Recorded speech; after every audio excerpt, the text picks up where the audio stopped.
Welcome to Daily Cyber episode number 289. I hope everyone's having a great week.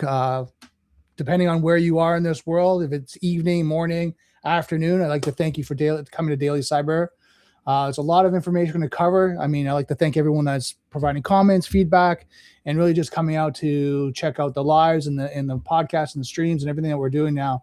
It's so much great information to share what's going on in the industry when it comes to daily cyber and cybersecurity, AI, quantum computers, you name it. There's so much changing in the industry. And I'm so fortunate to have great guests, experts in their field come out and talk about their subject matter expert and share their knowledge with you guys so you can take some golden nuggets back, start implementation, looking into what you need to do with your company and your organization, strategies, things along that line.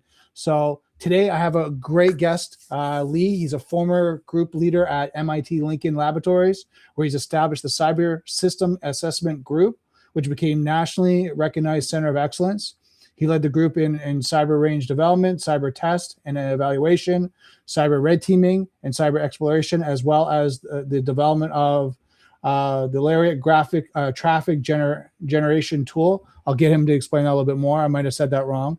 As a group leader, Lee worked with DARPA, testing and evaluating over 30 classified and unclassified programs. He's worked with the Air Force, and he's worked with the Department of Defense. He's done so much. I'm looking at his bio, and there's just so much, he's covered, which is great. So I want to jump in this conversation with Lee and really get him to share his background, what he's working on. And, you guys, if you have any questions, please let us know. We're live right now. So Twitter, X, you name it along the line to let us have any questions. So grab a coffee, grab a tea, and let's hack at it.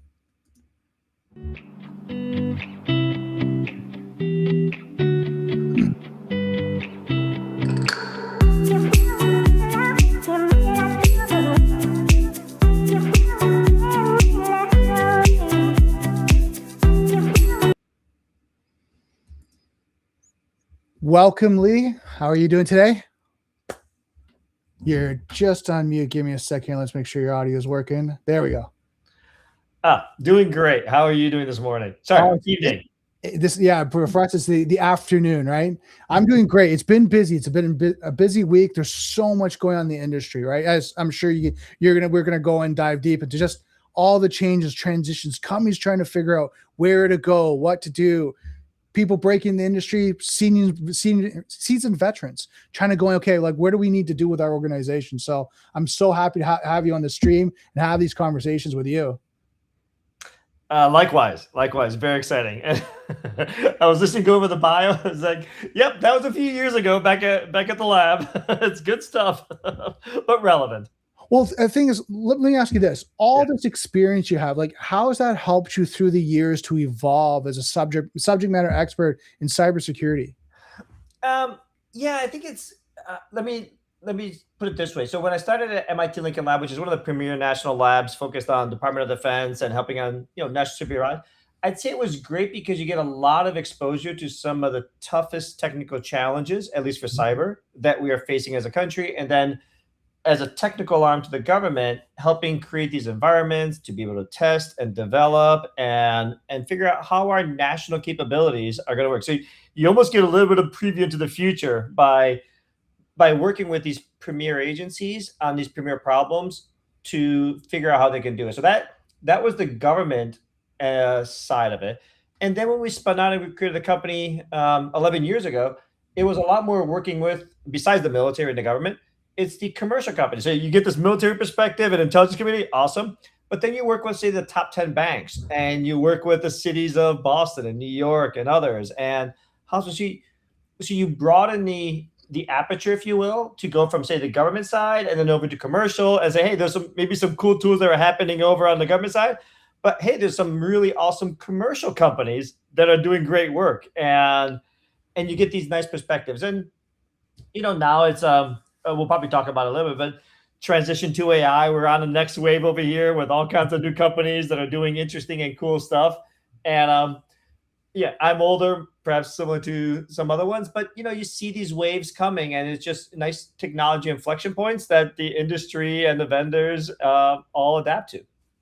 So one thing I want to ask you, and you brought this up early in the conversation, is kind of your background in the military and with MIT and all that, how'd that translate to the enterprise environment? Yeah, I would say that it's not always true, but at least in this case, where the government actually does a really nice job with developing and testing, I'd say, new capabilities and experiment and bring them out to this notion of a range, whether it's an airplane or a ship or a tank. You bring them out to these proving grounds or test ranges to understand the capabilities and how well does it work and all that. No, I'm not. I'm going to ignore how long it takes to build some of these things at times. That's a different story. But at least the militaries have this nice setup where I'm going to build the tools and intelligence, but then I'm going to train and exercise like I fight. So Right. you kind of go from an exercise standpoint and employing it and figuring out how it's going to go through. Yeah, they do a pretty solid job at that. So there's investments that are required to do that. So Right. you don't mind spending the money and the time to do these. The challenge is how do you make all of that easy, self-service, appealing to an enterprise, to a company that doesn't want to spend bazillions of dollars and money and time Mhm. in going through that effort.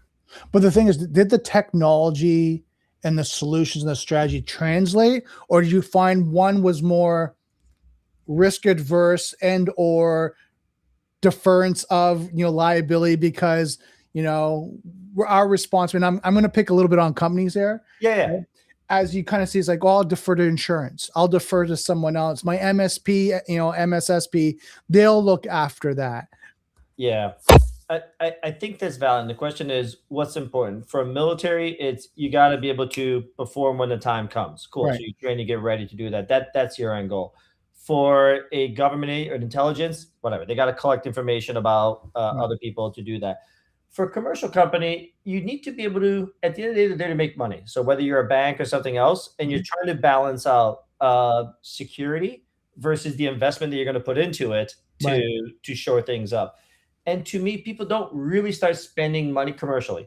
You don't really start spending money on cyber until you start losing enough money where the amount of money that you're losing is more than potentially the investment that you'll be able to put in to do that. So I actually do believe in insurance and do because you're never going to be 100% perfect. And no matter what somebody tells you, you can never build a big enough wall and all that kind of stuff. So there's a diminishing return on how much security you put into the tech stack, the people, the training. At a certain point, just ensure array the remainder, or I've done enough, or I've done enough to be able to be on par with the industry and the threats that are out there. So what I'm seeing on my side with, and to that point, is more companies are trying to partner with companies that have a better security posture. So there's a lot of third party due diligence. And I don't know if you're seeing that, but I'm seeing now is before we work with you, before we partner up, before we sign a partnership agreement, we're going to send you over a questionnaire and do some due diligence. And then once we Yeah, pass that due diligence, then we'll move to the next. Because I'm sure you've seen it, and a lot of people that are watching it, seen this downstream liability. Their partner gets compromised, business email compromised, and all of a sudden now they're getting phished by valid emails. It's a valid company email, but they're getting phished, they're getting compromised. So I'm seeing more of that, and it's forcing the ones that are not as mature to now to start to step up because their partners or competitors yeah. are now stepping up, and those now, the partners and competitors that are wanting to work with, say X company, are going, well, I'm going to work with them because they're now more secure. Uh, Fully agree. We saw this like 10 years ago when we started working with some of the large banks and all Mhm. that, that eventually they start kind of pushing it down to all the suppliers. 100%. And to some degree, it's a tide that raises all boats. You're improving the security. Obviously, if you're a bank, you don't want the suppliers to be vulnerable or the accounting teams or that all needs to be good. And and I think it's nice when they go beyond just the paper checklist exercise to actually stress testing the organization to this. Like I remember when we were a small little startup, and the banks wanted to kind of make sure that they could trust us with their data. And Right. so, depending on the risk posture, yeah, they can kind of do a little bit of a paper thing, but they would actually send people to our shop. We're based in Boston. Send Yeah. people to our shop and make sure that not only were we answering the questions, do you have network access control? Do you have a firewall, an IPS? They would want to see it. It's like, Yeah. show me this one going through. So honestly, I think that's all good. That's a good thing. You're seeing it Mhm. across the commercial side. You're seeing it across the military with some efforts that are going on. It's called CMNC, where they're really trying to set the minimum bar for everybody to um, do at least a minimum there. Of course, you then start having some shops that want to just pass the minimum level, whereas others just want to, the leaders, they want to be able to excel, they want to do a lot better and do that. Yeah, and that's what I think I said. That's what I'm seeing that more and more is that due diligence of Yeah. we want you to be at a certain level and we'll work with you. If not, then we're going to go somewhere else. But I think that's the mindset and the shift for CEOs and CFOs and that C-suite is now this is more of a profit center because if we're at a certain level, we can now get the right partnerships, close the right deals. We're going to make more money. Yeah, and it comes down to risk. And that risk, eventually you're going to have to figure out, how do I bring it down to a reasonable level? I'm sure there's some insurance angle to it as well, where they're trying to look at the potential cost of a breach and work that through. And whether it's internal, self-insured, or external, that probably plays into it as well. 100%. And I mean, I think that's when you look at the full entire budget of resources, technology, solutions. You kind of go, I'm not going to, maybe I'm a $10 million company, maybe I'm $20 million. I'm not going to spend $5 million on cybersecurity, right? It's just not worth it, right? The cost is not there for that. And I get that, right? And I get that people have to build out strategically and over time. So I think this is a great conversation that people kind of look at, how do they do that to build a resilient, risk base, financial security program. But then the point that I want to bring up too is to maintain it. Yeah. And then and AI is making it better in a lot of regards, but there are a number of efforts, even with the continuous, say, red teaming or the continuous validation, run a lot of these automated tools that are quote unquote banging on your door to see if anything is left open to do that. So it's one thing to do an annual assessment or have a live red team come in and doing it once a year. And you should do that because there's always a human element of finding the little cracks here. But run through some of these automated continuous tests to just make sure that somebody didn't forget something open or somebody didn't leave something going on. I'll give you a little bit of side story and it'll kind of make some of the point. We were playing around with just trying to see what's the state of the maturity in terms of these agentic AI red team tools. And so, as a cyber range provider, we have ranges and we have, it's okay, cool. Let's create the environment. Let's make it look like a whatever business network hassle. Let's throw it in and say, good luck. See what you can find. Go to town. Because again, don't really care if it actually breaks anything because it's fake. Before you know it, I'm getting all these alerts from our security team that that something is popping out and something is getting into our GitHub server and all that. And the point here was, the range was not completely isolated from our production. We had set up some little mini rules years ago to allow it to be able to poof and figure it out. And so, oops, nope, did I lose you there for a second? Yeah, you're still there. Okay. And the tool figured it out. So it's there's a lot of these things that we may have set up over the course of the years. Hey, let me do an exception for this rule. Let me set up a connectivity to this supplier. Let me set up a thing. And you forget about those. And having these little automated checkers that are going through and finding them is not a bad thing to be able to kind of just re-question the assumptions and what was set up years ago and shore things up. So then let's kind of go back into that because you're talking about red teaming. Yeah. Let's talk about red teaming at scale. You hear everyone going, you need to get a pen test. Oh my God, if you had something to pen test, when did you do your annual pen test? Pen test. Everyone's kind of talking about, but talk about what's really red teaming and then how do you do it at scale? Yeah. So let me tie this back to your previous point about suppliers. And it's a good thing. We actually had a requirement from a number of the companies that we work with to do an independent third-party red team assessment on our shop as a supplier that everybody else goes through. So every year we have to show that we were actually doing it and passing it. Okay, cool. So that's something that needs to be done. But there's an expense to that, like you would imagine. It's the cost of doing it. But again, any reasonable company, I would say, wants to be able to do that to make sure, hey, where am I at? How good am I? And go through those.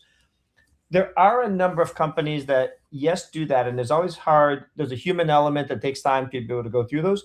But there are, there's companies that are doing the automated red teaming and automated pen testing. And I can name some if you want, but those are commercial companies that do a good job. But the interesting one now is the AI is throwing a nice little angle in it. So it's actually accelerating the ability to kind of do it faster and find more potential issues. So there's, yes, the human element of doing the annual pen test, but that scales linearly with the number of teams that you have, and there's more expense to it. Mm-hmm. The automated ones are allowing you to just run it continuously. And especially with, you see the stuff in the news, lots of new vulnerabilities being discovered on a regular basis. I think AI is going to find more and more over time to do that. So It's Now, always good through to that, I have a self-check. question about that. So through Yeah. that, are they technically going through and compromising that vulnerability that they find? Because I know with vulnerability scans, they scan it, they say, yeah, we've identified something that is, vulnerable. We now have a criticality and a risk, and they give you that, and the MITRE score, and like all of that, right? Yeah. But the one concern I always have is with the AI doing the pen test, like a really one, because as we know, and people watching, if they don't know or not, generally a pen tester is what they're trying to do is they're trying to compromise a vulnerability and see if they can get access, Yeah. right? And pass that and compromise that, and then take a screenshot. Again, we want to be very careful here.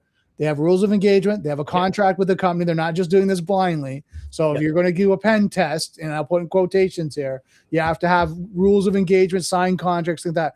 But when they do it, they have that rules of engagement of what they're going to look at, see if they can compromise. And then they show that if they can get in, they show proof, screenshots, notification, taking a text file, whatever that may be, or leaving one in that place. And then they kind of get back out and they document it, right? So how is AI working through that? Yeah, let me give you two angles on this one. One of them, you're absolutely right. A big part of all those rules is don't break the production network. Right. Don't break the network that's making us money that we need to be able to have, whatever, do banks, hospital, power company. Don't break the network. So a lot of these rules are find stuff, but don't push it to a breaking point because that's bad. So that's part one. So a lot of the times you do the red teaming, you're finding, you're finding the issues, but you're not really pushing your organization to failure because you can't break it. And I'll come back to that point in a second. Sure. Yeah. The other one, you're right. A lot of times these are really more about find a vulnerability in an app, and then there's a mental exercise. If you get in, then you can do whatever. And that's all important. So Project Mythos and others are just showing that there's going to be all kinds of vulnerabilities. Vulnerabilities are going to be popping out all over the place. They're going to be finding them. AI is helping to discover them faster and faster. To me, honestly, that's not the interesting question. So what I mean by that one is resilience for an organization is not trying to basically say I have a higher wall and I have no vulnerabilities and I'm completely vulnerability free. You're not. There's going to be vulnerabilities. There's going to be issues. To me, the question is always for a large organization is assume breach. Assume an attacker can get in. Now the question is, and they can get in because they found the vulnerability, they found a 0 day, they found an insider, they got in. I just assume that that's going to happen. Now the question is, how good is your technology stack and your team able to pick up on that and respond? So it's the detection and response, I think, is more interesting to be able to do because the attacker will get in if they are determined to do that. Sure. A lot of these pen testers are trying to just close the door a little bit. So then the question is, how do you stress all of the other security controls besides just the vulnerability scans and the O-Day to be able to do that? And that's where, at least the way we run it, is you run these cyber ranges, which is realistic environments that you can let the attack, if an APT or attack had 40 steps, and step 3 was get into host using an O-Day, you haven't really exercised the 27 other steps out of 30 to be able to figure out, well, did you have detections for lateral movements? Did you have segmentation in the network? Did you have data leakage stuff in place? Did you have mechanisms to find anomalies in the patterns of traffic to do that? So you have all these other security tools that you never really get a chance to stress test and to test out if all you're doing is trying to actually patch a 0 day. So I think the more interesting pen testing red teaming is not just the finding of the vulnerability. Just assume that there's going to be one. Go through all of those other steps, but the challenge is without breaking the network. Right. And that's why I think my question is, and I'm still trying to figure out, because I haven't heard someone do it successfully yet, is the AI doing a real true pen test? I haven't either, is the quick answer. So there's a lot of, I'll call it hype. There's a lot of claims, and maybe there's some agencies and people are doing it effectively. We've been going through the market and looking at all the AI red team pen testing companies. So whether you're a breach and attack simulation company or an automated pen test company or an automated red team, when you actually take that tech and put it into the range, there's a big difference between what the websites say they do and what actually happens in production. What actually happens, what the tool can do. And many times it's on the roadmap, many times it's coming. By the way, it is cool. There's some advancements, but there's also, let me take a step back. With any new big technology change, there's a lot of hype there's a lot of noise, there's a lot of confusion. A lot of marketing. A lot of marketing.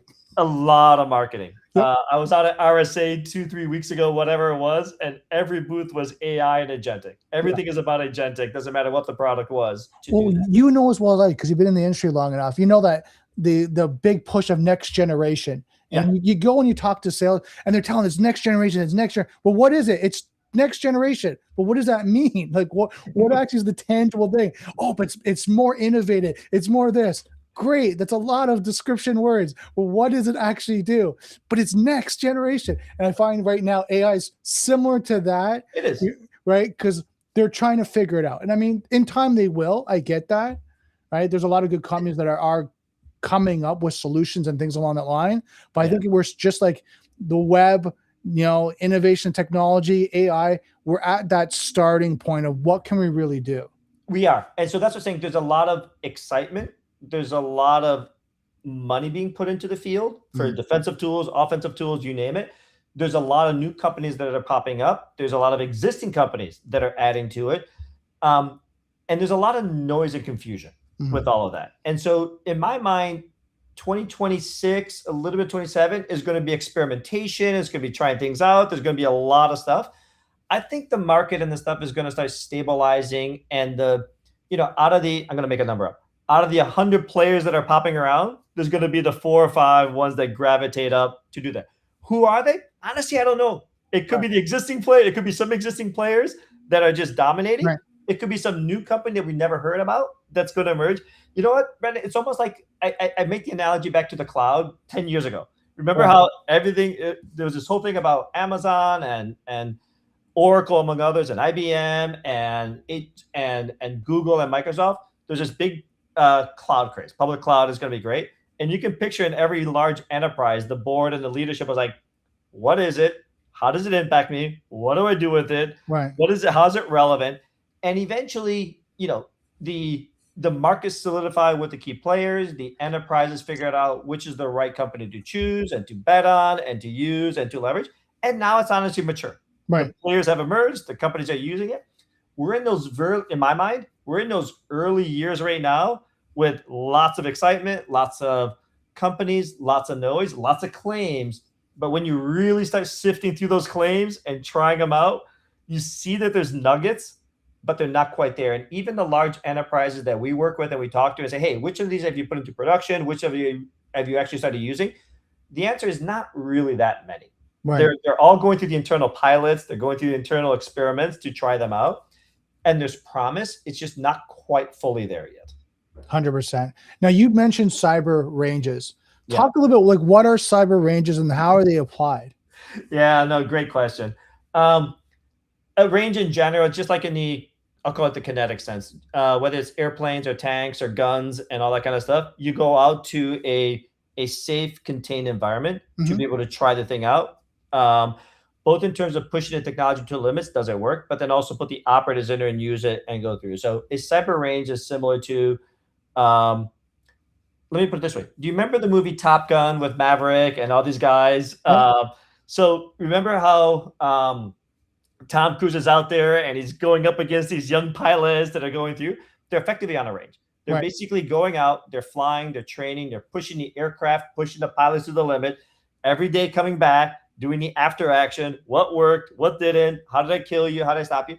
They're doing all that technology and people pushing so that when they get called up to do it in the real world, seen it, done it, run it. And then back to Tom Cruise, he was practicing his bombing run over something, and then eventually when they get called up, they go do that. A cyber range is no different. Right. You have a very realistic environment that has all of the right elements, the clients, the servers, the cloud, the on-prem, the security stack, the background traffic to create the noise, the automated attacks. And now what you want to be able to have is a high fidelity representative version of your company network. I'm not saying it's a one-to-one, but it's a representative version with the security stack and the tools. Now in that setup, with all the background traffic, the users doing stuff, in that setup, you can now put your current security stack, firewall, EDR, NDR, whatever. And now let's put in some new agentic blue tool and agentic red tool and try it and take it for a spin. So that's where I joke about it is, that's where you want to be able to push the stuff to failure. figure Okay. out how it's going to go in a bad day, and then you can experiment and test and make better decisions on it. So a cyber range is nothing more than just a safe, very realistic setup that you can actually develop, test, train in, and learn from before doing it in production. So more of a, like, if we're going to talk about enterprise terms, that's Yeah. more of a sandbox development area Yeah. that's isolated, right? Okay. Yeah, but sandbox or a dev test environment is Right. another popular thing that people think about is, hey, it's a dev test. You wouldn't take a brand new tool and throw it directly to production. You go Right. through the dev test process, you prove it, pre-production, going through those. The distinction I'm going to make is usually a sandbox is, for the sake of argument, 5, 6, 7 virtual machines, a few key apps. We want to make a version that has hundreds of virtual machines to model the clients, the servers, Right. the security tools, the traffic. So there needs to be a lot more realism so that the tech can actually get a sense of what is normal, and then the attacks hide in it to be able to figure it out. So, but it's a big sandbox is one way of thinking about it. Yeah. I think the big thing that, people are watching to understand, a lot of times when you're looking at development area, and the reason why we bring it to sandbox is because it's not exposed to the external environment. Yeah. Because if you are doing testing, you are having a vulnerable application, network, whatever, server, whatever that may be, you don't want the real, threat actors going, oh, I just did a scan and I popped something. Yeah. Now I have access. Where am I? What am I getting into? And all of a sudden now they're in, right? So you want to have that development area sandbox so it's not exposed while you're doing the testing you're talking about. Oh yeah. And honestly, I also think that this is one where a lot of these, back to all the craze with all the agentic tools and AI tools, and by the way, which are really cool. Many of them work in idealized environments, in lab environments, but most large enterprises are messy and complex. Right. They have legacy systems. They have merger and acquisitions where you mash together multiple networks. I remember in some government setup, we're in some foreign network or in some network, and we were looking at the DNS, so it was all dorked up here, and the DNS and the other one was all dorked up, and it was 2 errors that made the thing, it's like, how in the hell is this even working? And it was just a Band-Aid on top of a Band-Aid that actually somehow made the things flow. But my broader point is, you want to be able to set up and test for all of these corner cases, these complexities that you don't normally see with, especially if they are the things that are making you money. So these legacy systems or these complex systems are important to be able to really test out and harden before you go live. Now, if you were going to give someone a recommendation, and say on the enterprise side, like how they would do their due diligence, so they're doing real world testing properly, what would be that checklist? So for their existing network and how to make sure that it's good, or for testing out new security tools? I'm CEO ABC. I know I have to do real world testing. What do I need to know when I'm talking to a vendor, a partner, whatever that may be, that, hey, we have to do testing, that I check all the boxes, that there's not something I didn't know and I missed? Yeah. So let's just take it in 2 vantage points, because I think it does change. So the one is the existing security tools in the existing stack, which is very static. It's very fixed. You know what the SIM is, you know what the firewalls, you know what those things are. And of course, you're going to put it in the lab and you're going to test it out. Listen to the vendors, do the POVs, get into a realistic set, you can do that.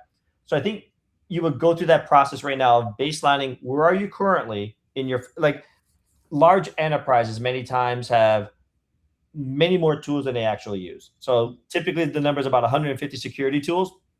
It's a ballpark number, of which there's a subset of that is the ones that you really use on a more regular basis. Mm-hmm. So what are the tools that you normally really need? Which are the ones that you are looking to close some gaps because the landscape has changed? So just get a baseline on where you are.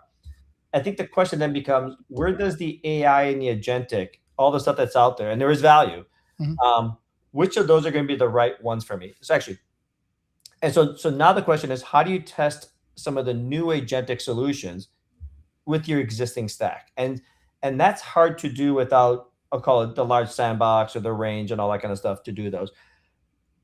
I think it's important to leverage some of the more promising AI solutions, because the threat is, so just like there's investments in AI to be able to build better security tools, those same AI is being used on the offensive side to accelerate the attacks. So it's accelerating the discovery, Right. the reconnaissance, the finding of vulnerabilities to get in there. So if you are not keeping up with advancing your security stack, then you're not keeping up with the threat.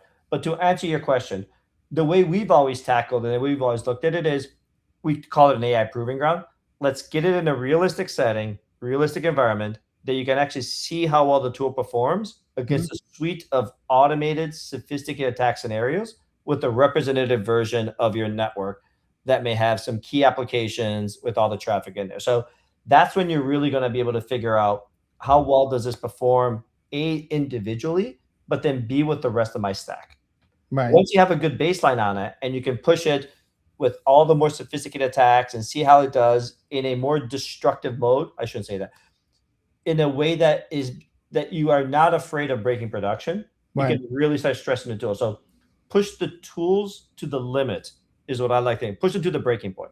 Right. The purpose of that dev test allows you to do it, or the sandbox, or the proving grounds allows you to do it. So as far as the checklist in my mind is, let me get a baseline on how I'm currently doing. That can be coming from the pen test reports. That can be done from your scans. Let me get a sense for, or some actually, let me get a sense of how what my current baseline is. Understand the gaps that you may have, either from the reports or the assessments or something you've done. Figure out how you're going to close those gaps, and then maybe use and test out some of the new solutions to see if they improve the security and you are confident in the results. Okay. Some I would add to that, and again, anyone that's listening to this, you probably want to do your due diligence on, like you were talking about earlier. What are you really testing for? Yeah. Is it compliance and regulatory? Is it a new product that's coming out? It's your current infrastructure.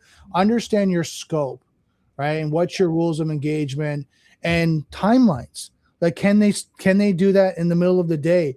Do they have to do it after hours? When's your production? I know sometimes when I was talking to different pen testers and working with different organizations, budgets are going on, production's going on. Like, they can't go between this time or this week.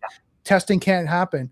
So you need to know that as part of your schedule as you're talking to the partner. What are you going to test? When are you going to test it? How is it going to be tested? What type of permissions do they need? Do they not? That's going to be the checklist you're going to have to go. And then you're going to have to go through, like you said, is it in production? Is it in development? What's the sandbox? What's the areas? Yeah. Going through that due diligence and the rules of engagement, because you don't want it to slide. Oh, we didn't know. We thought we had carte blanche. It's like, no. Everything is listed out is in the rules of engagement acceptable. Everything else is not acceptable. You can't do that because you don't want them to moving lateral in the environment too. Say they got in and moved lateral from your server down to your Active Directory and started playing around with your Active Directory. Now took the whole company down, right? Like, hold on, what just happened? Oh, we didn't know we couldn't go to your Active Directory. We just got access from your SQL server and we were able to move laterally there to the Active Directory. It's not in scope, right? Those are the things I think are important that organizations know, so they document it, because they're going to get a good report. They're going to get the understanding that what's going on, and then they can get if they want to test their Active Directory, they can do a test specifically for their Active Directory. And like you were talked about, maybe they set up a secondary one in development that they test in a development sandbox versus in production, right? So they don't affect their employees that, hey, all of a sudden I wake up at 8 o'clock in the morning, I'm logging in, and I'm like, hey, I can't get in. My accounts, I can't get access. What's going on? The help desk is getting 200 calls that no one can log in, right? Yeah, and I think there's all these war stories where somebody did something and they broke it, and so they put so many constraints on it they can't really find something. It's like, cool, that keeps you from breaking anything, but the purpose of these assessments, red teaming, pen testing is to find the flaws or the issues before the adversary or somebody else does. And then it can be really damaging for this. So there's definitely always this balance. I've seen it on some military stuff where they don't even let the red teams touch the real systems anymore, the real network, because they're worried. It's like, all right, cool, but you have the purpose of them is to help you find issues before it's a really bad day. 100%. Now, with that being said, one of the things I want to ask you is, so we're talking about testing. You got the report. Yeah. How do I build out resilience? Like, what do I do at that point?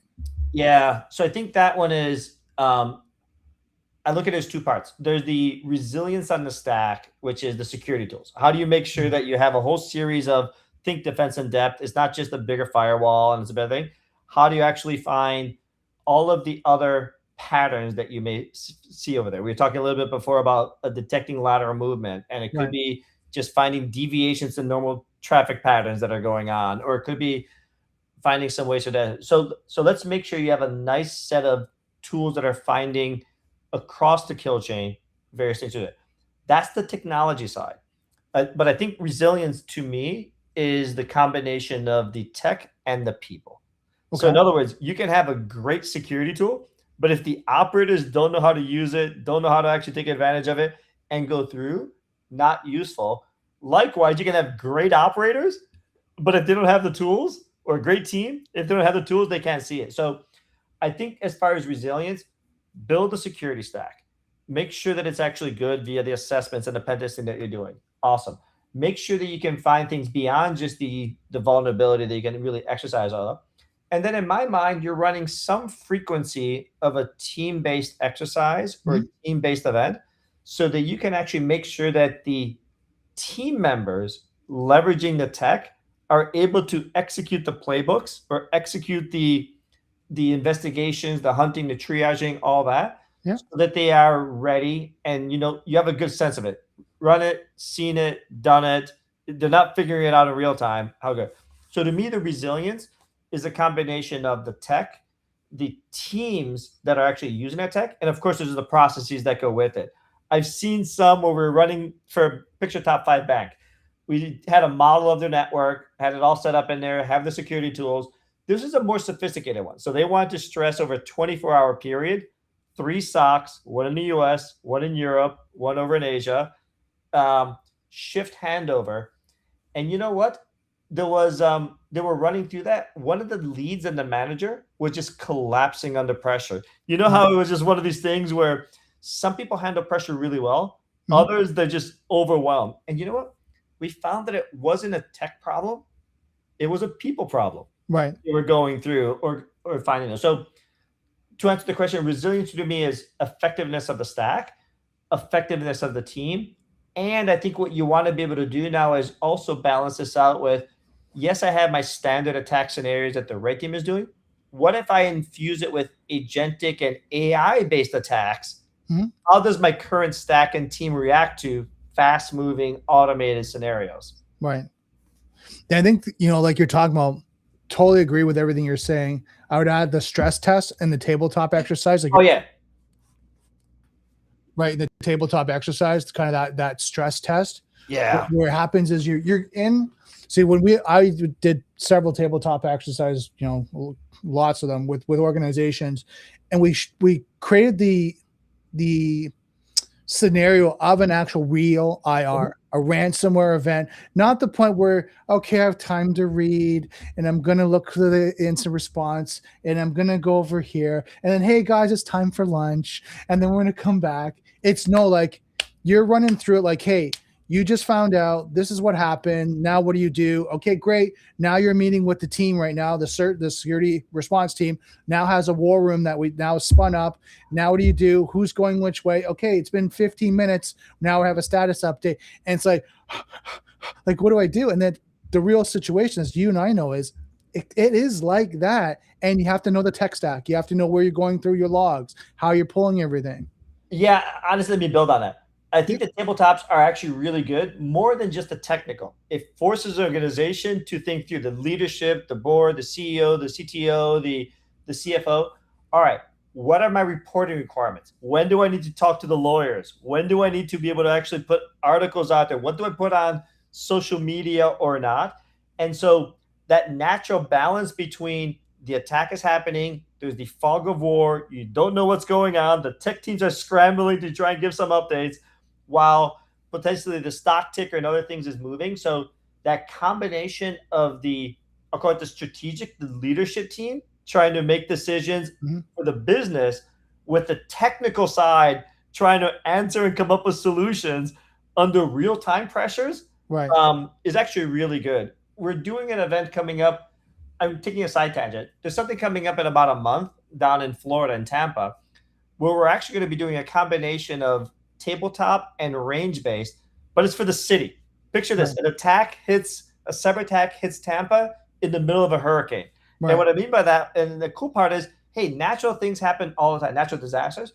Mhm. What happens if somebody runs an attack at a really bad time for Right. some other things that are going on? And now, how does the city, municipality, police department, water treatment deal with the natural disaster Right. and cyber at the same time? And it's all about triaging, prioritization, dealing with the pressure, coordinating across these, which is very cool. Well, you brought that Because up. you're figuring out what's happening, not because you want to see that in the real world, but it's preparedness. Yeah, 100%. I mean, you bring that up. There was actually the show, The Pit, which is a medical show. Yeah. The last couple episodes, they did this. They had a ransomware event, but they thought it was an active shooter. So it was an active shooter at another hospital. They did a ransomware event, all kind of going on. And they're getting rushed with all these patients coming in because one of the hospitals closed, and all the ambulance now are being redirected. So, like you said, there's so much going on in one incident. You have multiple incidents, everyone's scrambling, and now to try to figure that out. So it's interesting because, like you said, having multiple events going on at once is one of the bigger stresses, because even dealing with a ransomware, don't get me wrong, it's stressful enough. But having something else like a power outage, a hurricane, a tornado, anything like that now adds more complexity, because as I do, okay, your uptime might be 48 hours because you have warm sites, hot sites, you're going to but if now power's out, that hot site's dead, right? You know what we've done is, part of when we do some of these exercises with the tech and the people is it's gonna be a bad day. There's gonna be just so much happening in an 8-hour period, if you will. And we may even throw things like ransomware and things as chat for distractions. In other words, there's a ransomware going on over here while I have a model of the bank and I'm breaking into the domain controllers, the automatic teller machines, and all that. And so part of the leadership choice is there to deal with multiple concurrent events and triage. Like, hey, yes, there's a ransomware going over. SOC lead. Okay, I need to pull off of that and look at this funny stuff over here to make sure that you're prioritizing properly where you're actually spending your time. I think that's like what we're talking about, and just so people, this is really the difference between training, and then we're going to talk about like the future training in my perception, and I'll get you to kind of give your insight. Is before you used to do cybersecurity training, you do like you go to know before, you read something, you watch a video and all that. I think what you're talking about, and I see this now, is the tabletop exercises. They're really getting into the like your hands dirty. Yeah. That's the true cybersecurity awareness training, because it shows what you know and what the gaps are. So when you do the debriefing, you kind of go, okay, areas of improvement, and then you can work on that, because the backups didn't recover properly. I didn't know that one of the backups, Veeam, wasn't working, or how we could recover that way. It wasn't air gap where we thought. I worked with one organization where it's like, we were going through a tabletop exercise and said, okay, you have your vendor on the call. Okay, you have in your policy, in your incident response plan, the backup is going to be, tested, scanned for viability, and then delivered in 24 hours. Have you confirmed this with your vendor? He goes, no, it's going to be 5 business days. He's like, what do you mean 5 business days? We need it on site within 24 hours. No. It's going to take us, time to extract the data, to put it on a drive, to do all that, to scan it. It's going to be, if it's on Monday, you're going to get it by end of day Friday. Mind blown, right? But that's why you do these. And it's you're right. Every organization, I'm sure, has playbooks, standard playbooks for what you're going to do under these conditions. You've written them, you've thought them through. Great. But now let's put them to practice. Let's try them out. Let's see how well they actually work under these. And by the way, part of the lessons learned and the after action is, step 2, 3, 4, those were dorked up. Let's update those. And even if you have them, you want to be able to actually exercise so people are comfortable with doing it and finding those. So yeah, 100% agree. The other thing I want everyone to know that's watching this, make sure the team is trained, not the one subject matter expert. Because one thing I was doing was we were doing the scope of it, and I kept realizing with scope, this is one subject matter that knew the whole environment. Been there for like 15 years, understandable, but every question went to them. Yep. You're like, okay, so what happens with the DNS? I'll do this, and I do this, and I do, and what happens? I do this, and I do that, and you're like, okay, what I'm going to do in the tabletop? I'm going to pull that person out, and then see how the rest of the team goes. And they kept saying, well, I'm calling John Smith. John Smith would do that. Well, John Smith would take care of that. It's like, what do you guys do? And you see paperwork going all over, run books coming up, playbooks. Okay, this is how we do it. But then Yeah. it showed the organization, the senior leadership, you need to do more cross training. You need to make sure you have failover. You have redundancy of it, because if he's not available, your instant response, everything starts to fail. Your disaster recovery fails. You're right. Resiliency is also about some of the key people with having enough depth on the bench to make sure that if they are out or gone or something, they can do that. I remember there was one of the big banks that we work with, and they were very forward leaning and all that. And the first time we always had the A team on there, if you will. There was always on there doing well. The leadership event just says, like, no, I want actually my B and my C players on. I'm going to start the attack over on the Singapore side. I should say Singapore, India, whatever. It was just the newest thing.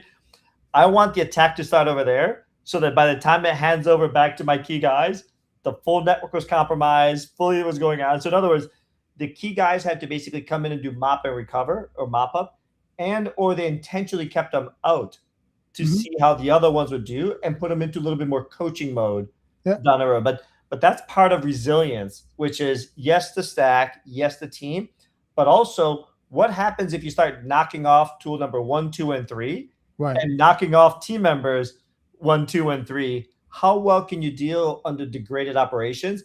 I remember some of the attacks, our red teamers, you'll appreciate this one.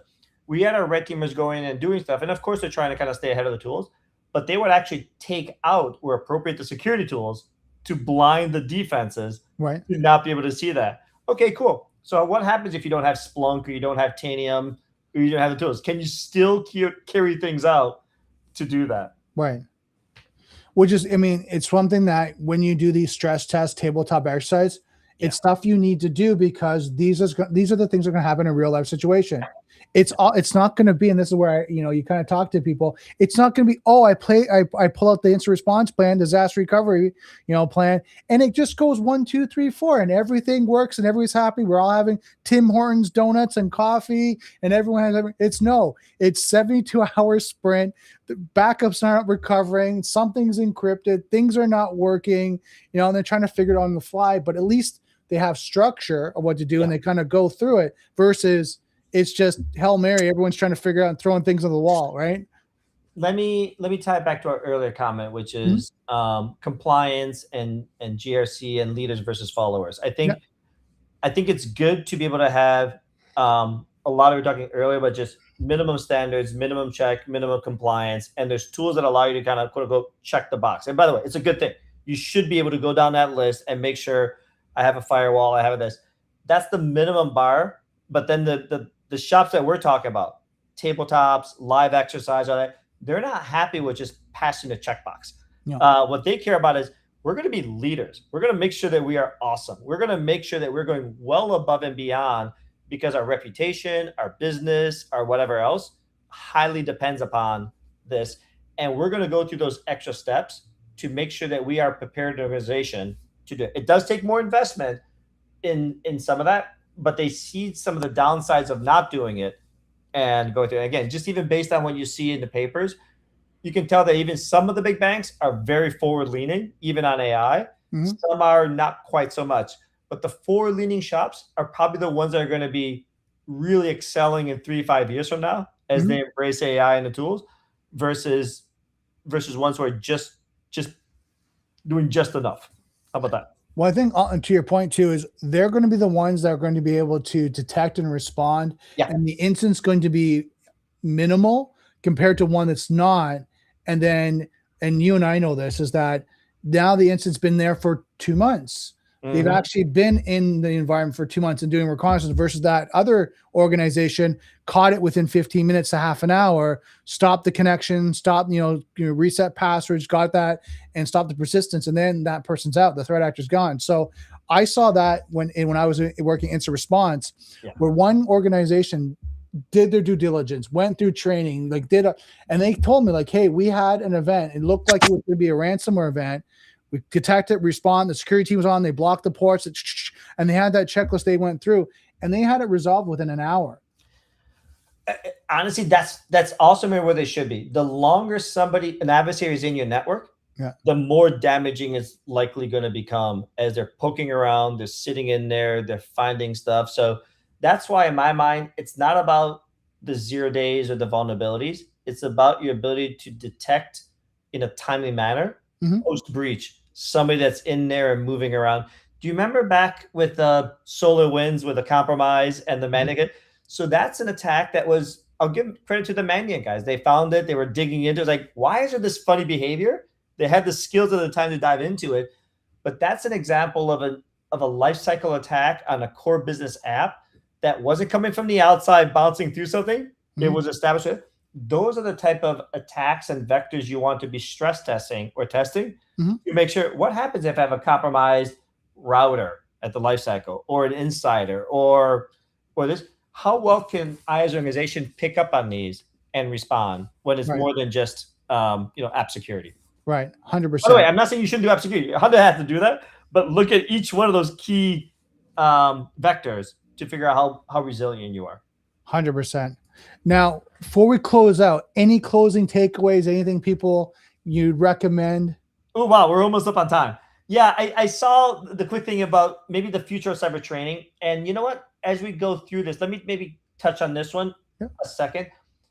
I think even on the training side, the skills of what people are using today are important. SOC Tier 1, incident response, hunting, and all those.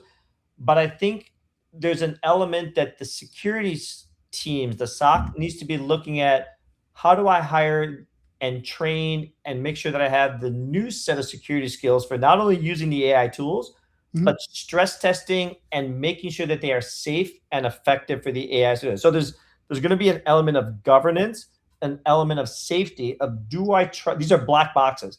Do I trust what it's telling me and how do I verify what's going on?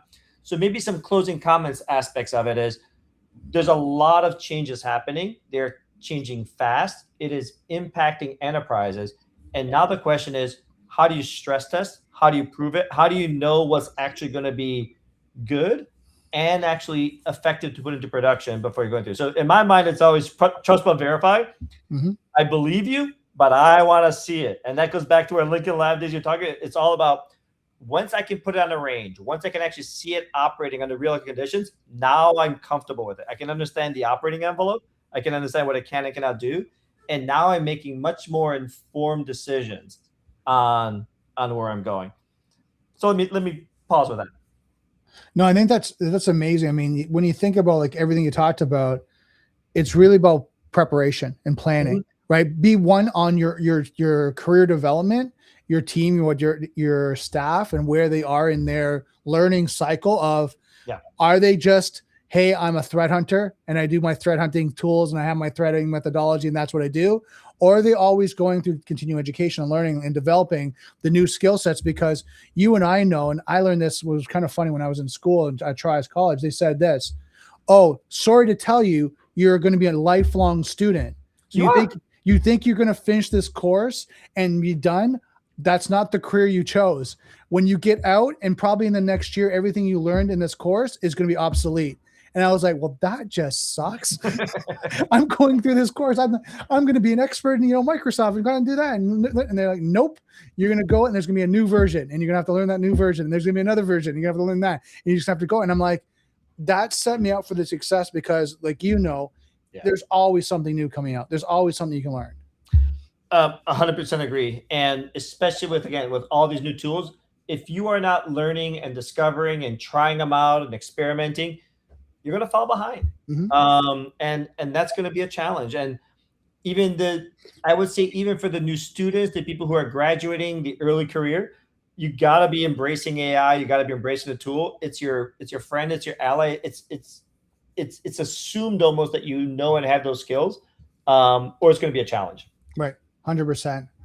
Now, one thing I want to add here. So if anyone wants to get a hold of Lee, I put a LinkedIn address. Take a screenshot, reach out to Lee. Great conversation. I mean, I've learned so much from you today. Thank you so much. Now, best way to get a hold of you through your website is simspace.com. Is that correct? Yeah. So if you guys ever want to kind of check out Lee's website, kind of get more information, check out the LinkedIn account, reach out to him that way. Also, reach out to him on his website. Thank you so much, Lee. Oh, thank you. I really appreciate actually great conversation. It's always great chatting with people on these topics. Thank you. Oh, it's awesome. Yeah. And I think, like I said, I learned a lot about our conversation and just like you're talking about, just the different areas that people need to look at. Yeah. Yep. Awesome. Well, thanks so much, Lee. Thank you. Okay, guys, that was a great conversation. I mean, I hope you guys got a lot of golden nuggets from that. When you're looking at like just the cyber ranges, I mean, things that we're talking about, and it was kind of interesting, like hearing the terminology of cyber ranges. I would come from the business world, so I always think of development, sandbox, and things like that. But he's right when he's talking about having that testing environment that you want to have everything that you want tested in that isolated environment and do your due diligence. I mean, so important. I totally agree with them. Real world testing, right? We're talking about taking that next step, going more due diligence, kind of getting that stress testing, put your team through it, your technology through it, making sure that it's up to a certain standard. And if not, go through development, go through business development, technology development, training and development, like whatever that may be to get you to that standard, and then retest and retest and retest. It's an evolution dynamic, security practice that's going to be evolving. You're never going to stop. So hopefully you got a lot of great information. Make sure you share, comment. And I just want to remind you, like, software's hackle, being connected is vulnerable. I'll see you next Daily Cyber.